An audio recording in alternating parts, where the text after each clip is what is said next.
36 right now. We have some breaking news for you. President Biden has signed his first executive orders targeting former President Trump's policies on immigration, climate change, racial equity, and the coronavirus.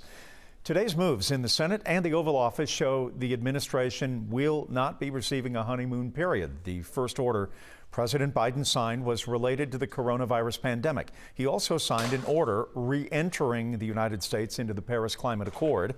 Other executive orders repeal former President Trump's restrictions on travel from several Muslim-majority countries, stops construction on the southern border wall, and mandate the wearing of a mask on federal property. Let's take a listen to some of his first speech as president.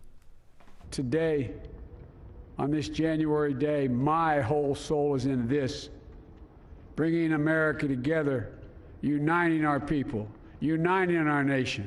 And I ask every American to join me in this cause. It is his inauguration address, President Biden delivering a message of unity and healing. He also expressed his reassurance and optimism that a new chapter for America is, in his words, on the horizon.